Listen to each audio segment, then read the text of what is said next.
दोस्तों, जैसा कि क्लास 10th वाले बच्चों का 14 मई को सोशल साइंस यानी कि SST का टर्म 2 का एग्ज़ाम है।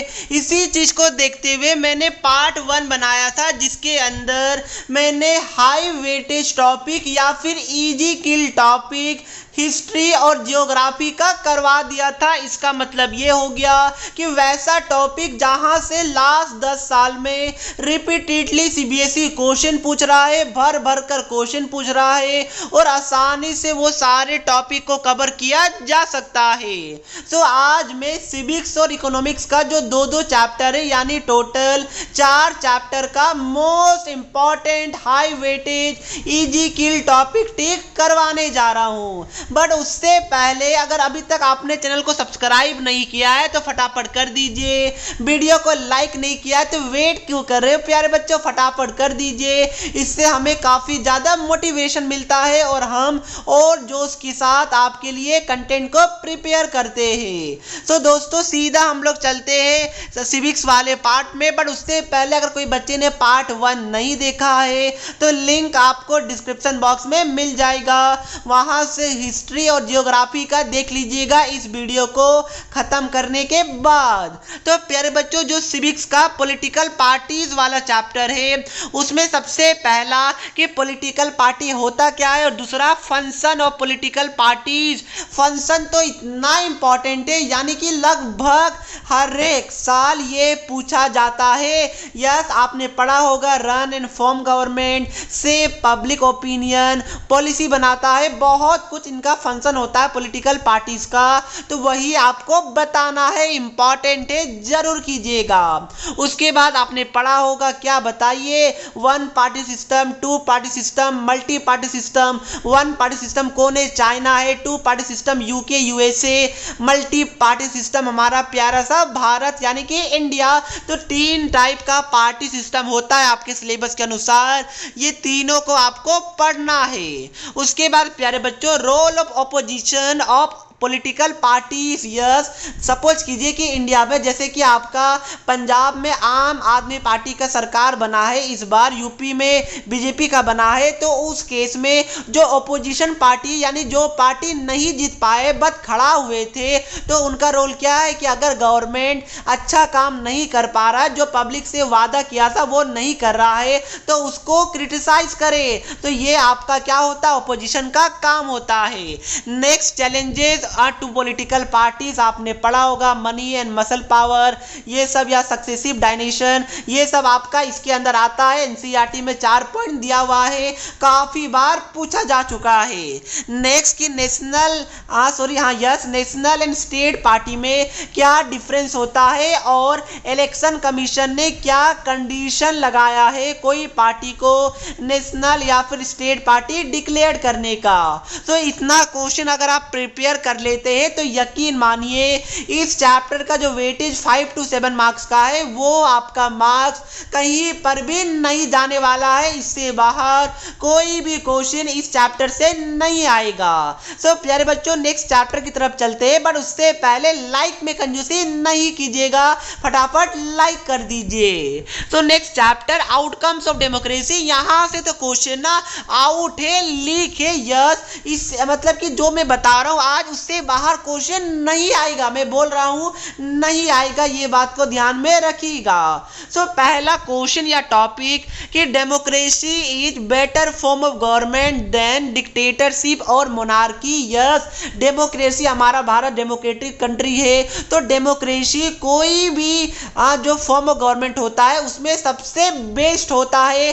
सिंपल क्या बोला जा रहा है कि आपको डेमोक्रेसी का मेरिट्स लिखना है। प्यारे बच्चों, ये वाला क्वेश्चन लगभग हर साल पूछा गया है, बस क्वेश्चन का लैंग्वेज चेंज करता है, मीनिंग वही है कि डेमोक्रेसी का मेरिट्स लिखना है, एडवांटेजेस लिखना है, जरूर कीजिएगा। दूसरा क्वेश्चन जो 10 में से 8 बार पूछा जा चुका है कि how does democracy produce accountable, responsive and legitimate government. NCERT का क्वेश्चन है, टॉपिक भी है, आपको प्रिपेयर करना है, काफी ज्यादा इंपॉर्टेंट है। है। नेक्स्ट प्यारे बच्चों, condition under which democracies accommodate social diversities, ये भी एनसीईआरटी का क्वेश्चन और आपका टॉपिक भी है। तो ये 3 क्वेश्चन आपको करके जाना ही जाना है, 3 टॉपिक करके जाना ही जाना है। अब हमारा जो नेक्स्ट हमारा जो इकोनॉमिक्स हो गया, ये हमारा सिविक्स कंप्लीट होता है यहाँ पर प्यारे बच्चों। तो आए कोई क्वेश्चन हो, डाउट्स हो या कॉन्सेप्ट समझ ना आए, बोर्ड्स हो या जेई नीट, पढ़ाई में कोई दिक्कत आ रहा है तो इसका सॉल्यूशन है फिलो ऐप। अपने डाउट्स को किसी भी टाइम क्लियर करें इन 3 इजी स्टेप। सबसे पहले गूगल प्ले स्टोर या ऐप स्टोर में जाकर फिलो ऐप को डाउनलोड करें, मोबाइल नंबर डालकर साइन अप कीजिए। उसके बाद जो भी क्वेश्चन में प्रॉब्लम है उसका फोटो खींचिए या फिर टाइप कीजिए एंड सबमिट करने के बाद फिलो 60 सेकंड के अंदर आपको इंडिया के टॉप एक्सपर्ट से कनेक्ट कर देगा। तो प्यारे बच्चों जाइए, लिंक डिस्क्रिप्शन बॉक्स में है, वहां से अपने डाउट्स को आउट कीजिए। तो अब हम लोग इकोनॉमिक्स में चलते हैं। पहला चैप्टर टर्म 2 का मनी एंड क्रेडिट। यहां से दो मतलब ये दोनों लगभग सेम ही है। देखिए क्या है, बार्टर सिस्टम या फिर डबल कोइंसिडेंस ऑफ वांट्स। मतलब क्या हो गया प्यारे बच्चों, बार्टर सिस्टम मतलब क्या हो गया, दो चीज का एक्सचेंज हो रहा है but without use of money. ठीक है प्यारे बच्चों, जैसे कि अभी तो आप जाते होंगे कोई दुकान, 10 रुपया देते होंगे, 2 समोसा उठा लेते होंगे, सर समोसा महंगा हो गया, आई नो, बट मैं एग्जांपल दे रहा हूं। तो प्यारे बच्चों अभी तो आप मनी दे देते हैं, बट पहले क्या होता था, ऐसा नहीं होता था। दो चीजों को आपस में अगर लेना है, लेन देन करना है तो एक्सचेंज करना पड़ता था विदाउट यूज ऑफ मनी। उसके बाद प्यारे बच्चों जो डबल कोइंसिडेंस ऑफ वांट है वो आपका बार्टर सिस्टम का एक स्पेशल फीचर है, ये बात को ध्यान में रखिएगा। फॉर एग्जांपल प्यारे बच्चों नाम क्यों दिया गया डबल कोइंसिडेंस ऑफ वांट्स, मतलब क्या होता है, सपोज कीजिए कि आपको फेमस एग्जांपल की वीट लेना है, WHEAT वीट लेना है अगर सपोज कीजिए, तो आपको कोई ऐसा मतलब कि ढूंढना पड़ेगा सेलर को जो वीट को बेच रहा है। बट प्यारे बच्चों सपोज कीजिए, मैं और अच्छे से एक्सप्लेन करता हूं, सपोज कीजिए कि एक्स कोई पर्सन है जो जिसको वीट को सेल करना है और एक्स ऐसा पर्सन है जिसको शूज चाहिए। तो प्यारे बच्चों ये ऐसा पर्सन को ढूंढेगा जो वीट खरीदना चाहता है और शूज बेचना चाहता है। तो यही होता है double coincidence of wants. I hope आपको समझ में आया होगा और आपने ऑलरेडी पढ़ा भी होगा, मैं बस आपको शॉर्ट में बता रहा हूं। उसके बाद formal and informal sources of credit, super duper important है। ये भी क्वेश्चन आ सकता है कि फॉर्मल सोर्सेस ऑफ क्रेडिट को हमें एक्सपैंड करने का जरूरत क्यों है, क्योंकि ये गवर्नमेंट ऑथराइज होता है, आरबीआई सुपरवाइज करता है, इंटरेस्ट कम होता है तो और ये ज्यादा अच्छा होता है, इंटरेस्ट भी फिक्स होता है, इसलिए फॉर्मल सोर्सेस ऑफ क्रेडिट को एक्सपैंड करना काफी इंपॉर्टेंट है। नेक्स्ट कोलेटरल क्या होता है, इंपॉर्टेंट है, 3 मार्क्स में आ सकता है। Then role of RBI in controlling banking sector, important है, पूछा गया है, प्रिपेयर करना है। नेक्स्ट कि जो function of self help group से SHGS, इसका फंक्शन काफी बार पूछा जा चुका है, तो जरूर आप लोग ये क्वेश्चन को प्रिपेयर कीजिएगा, इससे बाहर कोई क्वेश्चन नहीं आने वाला है इस चैप्टर से। उसके बाद globalisation and the Indian economy, economics का चैप्टर है, इसमें सबसे पहला क्वेश्चन 2018 एंड 2020 दोनों में पूछा गया है।